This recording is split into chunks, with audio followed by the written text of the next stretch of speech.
Hello guys, this is Akshay Daga and welcome to Epidaga's Dumbbox.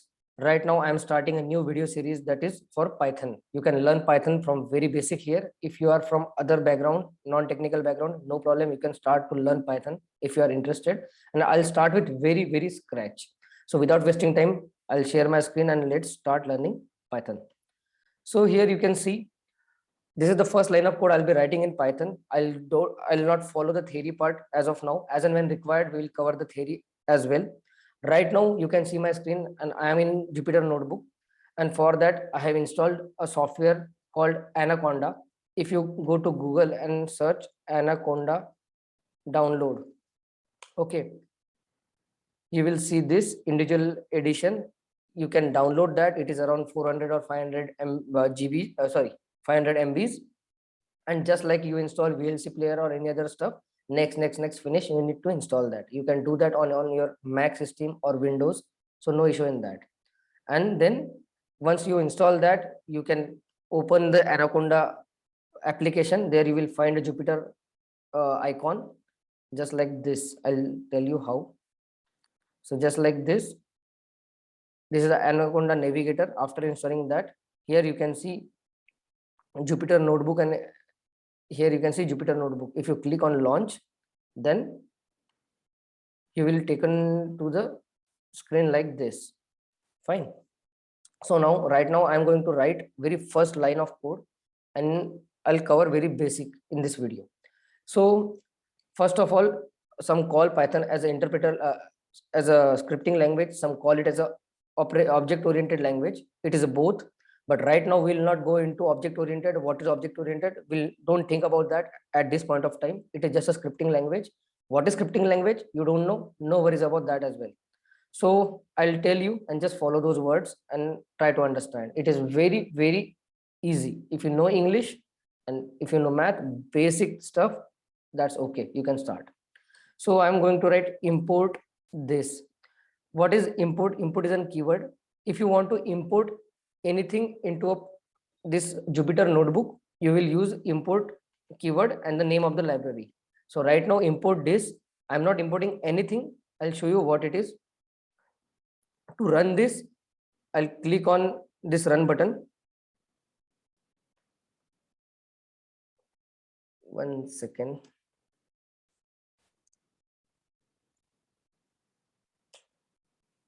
Got it. Actually, I have already imported that. That's why the problem is like that. No notebook.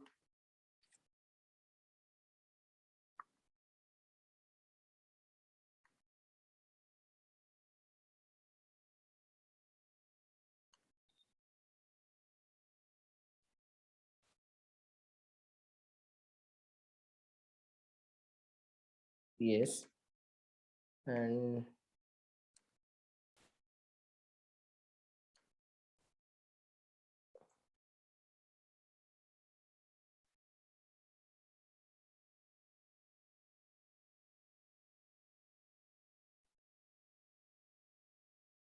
fine. So here I am going to, so this is a new notebook I have created. It is a blank one, and I'll show you what. Right now I am typing import. Import is the keyword we use to import any kind of library into this notebook. So what is a library? You don't know. Don't worry about that. Let's start. So if I write import this, and if I run this, to run this, I'll click on the run button. So you can see Tim Peters, who developed this Python, what is the ideology behind developing the Python? That was written over here. By typing import this and running the cell, you can see all his ideas. Like since C, C++, Java, all those programming languages were already available, already existed. But still he thought of developing a new programming language, and what was his ideology behind that? What was his scheme behind that? That is written over there. So it is just a fun part, nothing to like learn from, like it is not very much important while learning Python. So just like calculator, you can do the mathematical operation over here. So I'll show you 2 plus 3. Okay, instead of clicking over here to run the cell, I can do one more thing. I can click on command plus enter So it will run the cell and the output will be shown over here. You can see just like calculator, the 2 plus 3, the result is shown over here. Using plus button, I can create a new cell. Okay.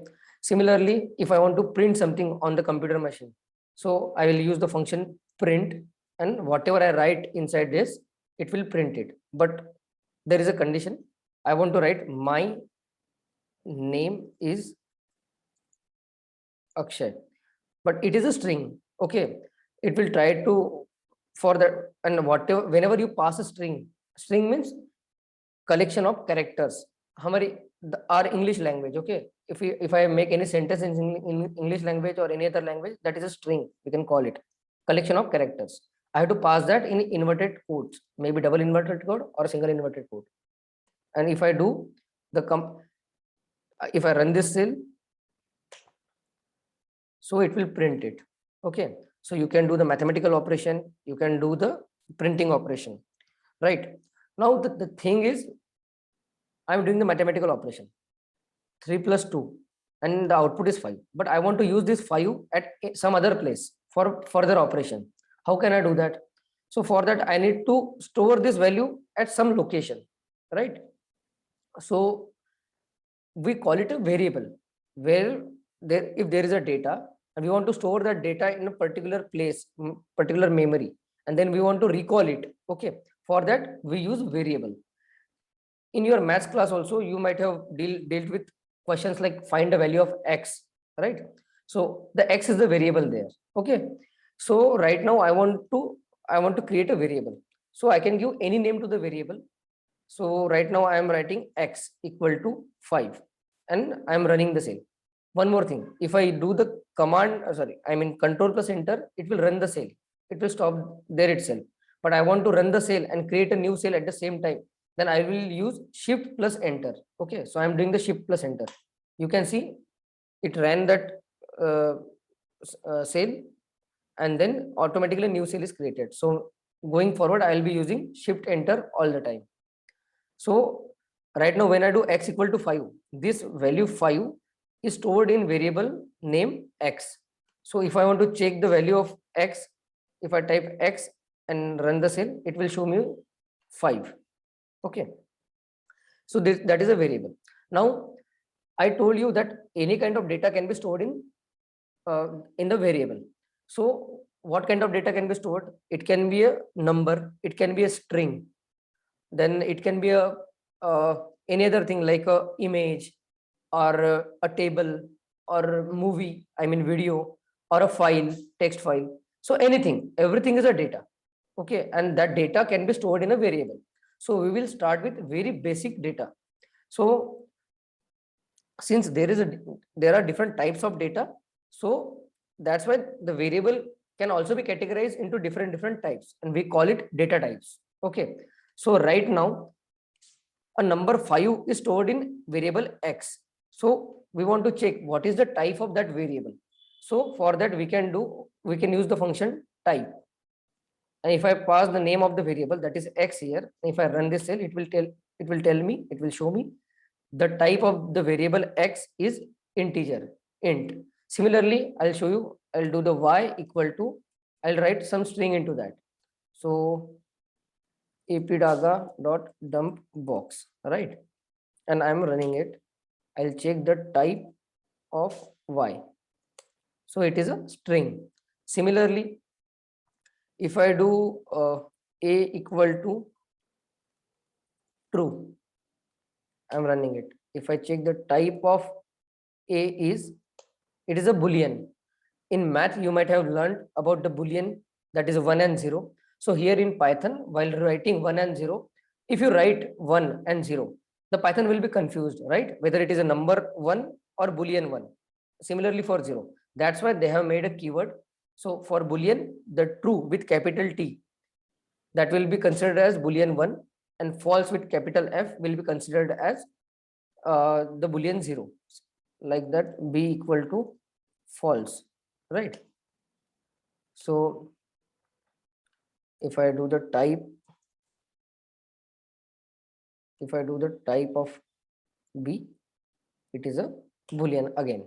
So what we have covered, integer, string, boolean. Now, what if the number is C equal to 12.34, right? So it is a decimal number, right? And if I check the type of C, it will be a float. For decimal number, we call it, the data type, we call it as a float. Now, similarly, I can I can create different variables in a single cell as well. No need, it's not like that in one cell I can write only one piece of line, one line of code. It's not like that. I can write multiple lines also. I'll show you that. But before moving forward, I'll tell you there is one more data type, that is a complex number. In mathematics, you might have learned about complex number. Complex number is nothing but a real part plus imaginary part, right? So I'll write D equal to, and in mathematics, the complex part, in a complex number, the imaginary part is indicated by I, right? But in Python, you can't use I, you have to use J. Why J? Because it is uh, defined by the developer. Whoever developed the Python, he has decided that he will use J for imaginary number. So if I write 3 plus 6J, so it is a complex number. If I write type of D, you can see the data type is complex. Fine.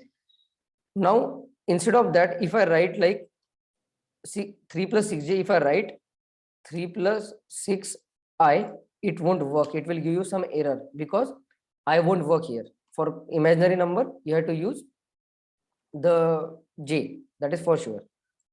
And not only that, if I use J6, 3 plus J6, it will also not work. And one more thing, you have to use small j only. On that note, I'll tell you one more thing. Python is a case sensitive language. What does that mean? Here you can see I have used variable names as X, Y, then A, B, C, D, and all in small letters. So if I write D here, it will print whatever is the value of that variable name. But if I write a capital D, it won't show me anything. Why? Because small d and capital D are two different variables. Okay. And as of now, I haven't created any variable whose name is capital D. That's why it is throwing an error saying name error. Name D is not defined. Okay. So it is a case sensitive language. One more thing. When you write a name of a variable, there are some like, first of all, it is a case sensitive. If you write it in a small, then you have to, like, whatever small or capital, you have to follow the same. Okay. You can't use space in the variable name. Like, the variable name can be Akshay, like Akshay equal to 10. So it is fine. So if I print Akshay, it is fine. The value is 10. But if I want to give Akshay space Daga, it is not a variable. Why? There is a space in between. So Python is confused. What is the name of variable? Why there is space?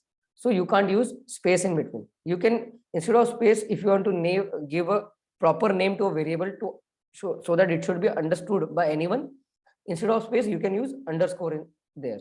So Akshay underscore Daga is the name of variable and the value is 10. Now if I print Akshay underscore Daga, it's 10. What if I change the value of the variable? Earlier it was 10. If I do 5, and if I'm running the cell once again, and if I print it once again, the value is 5. What happened? The value changed. Whatever value data was given to the variable name, now it is changed. And then when you try to print the variable using the variable name, it will always print, or it will always show the latest value. It will replace the earlier value. Now the earlier value is gone. The latest value is 5. Okay. Now that part is also done. Now, whatever we have seen till now, we have seen the data types like integer, string, boolean, float, and complex. These are the basic data types. Okay. If you are familiar with any other programming language like C or Java, there you might have seen, before creating a variable, you have to declare what kind of variable it is going to be. Like before, and you have to tell that, okay, it is going to be an integer variable, it is going to be a float variable or string variable. But here in Python, you don't have to worry about that. Whenever you write the name of variable, like E equal to, and if you pass a value, 10 or Akshay or anything, a string, float, complex, anything, internally Python will automatically detect the type of the variable. Okay, and it will understand, okay, E is the variable and the type of variable is int. Why? Because the data is 10, so it is a int. So like that, so it is a easy language. After that, you understood the how to print, you understood what are the variable and what are the data types, like basic data types. Now I'll tell you and I also told you you can do some basic math operations also, like 2 plus 3 and all those things. What if I want to do 2 plus 3 operation, and whatever is the output, I want to store it in a variable. Like I'm creating a variable E equal to 2 plus 3. So if I print the value of E, so 2 plus 3 is 5, and that 5 value is stored in variable E. And when I try to print E, I'm getting output as 5. Similarly, if I add two variables, and I can store that addition, the output, into a third variable. Like here you can see E equal to 5. Now what I am doing? I am doing E plus, I'll use this X. Okay, E plus X, and I am going to store it in F. F equal to E plus X. Fine. I'm going to print F. So it is 10. Why? Because the value of E was 5 and X was also 5. 5 plus 5, 10. What if I try to add two different variables of different data types? Like X is an int plus I'll add a variable Y. Y is a string, right? And if I do that, it is going to throw an error. Why? Because you can't add Akshay Daga or AP Daga dumb box, it is a string, and 5. How you will add that? Mathematically, it is not possible. So you can't do that. After that, for that, you have to do some typecasting. Like you can add a string with string. You can do the integer plus integer. You can do the integer plus float as well. So I'll show you. So here I'll add this integer X and the float value, that is C. Okay. So X plus C, it is added because mathematically it is possible. You can add an integer with a decimal value. So similarly, like that. Okay, I talked about adding integer and string. So right now I'll show you. You can do that, but for that you need to change the data type of one of the variable. Okay, so I think this is not the correct time to do that. I'll make another video. We call it as a typecasting. So I'll make another video about typecasting. So that's it, guys.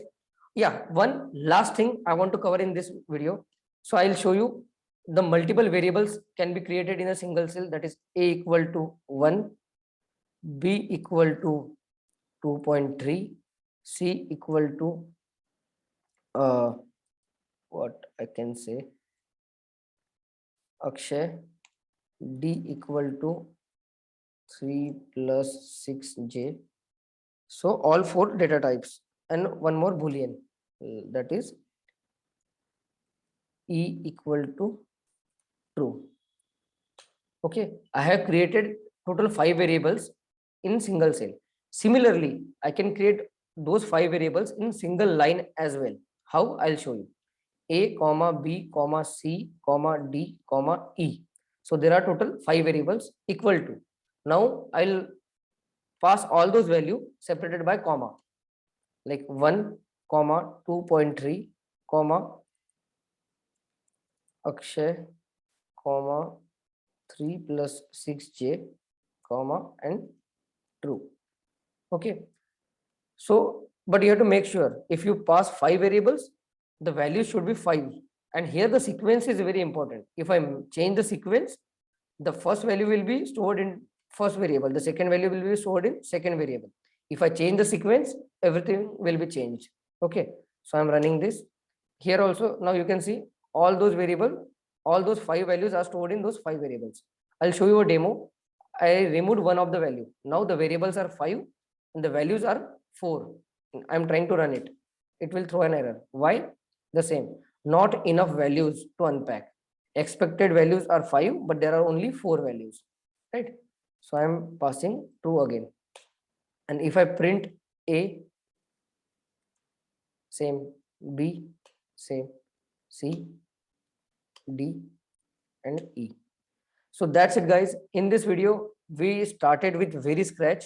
We talked about print, what is a variable, what are different data types, and how you can add the how you can do the mathematical plus operation on integer and float. Okay, so and how we can declare multiple variables in single cell, and then how we can declare multiple variables in single line. Okay, so that's it. Hope you like this. I'll be making many more videos on Python.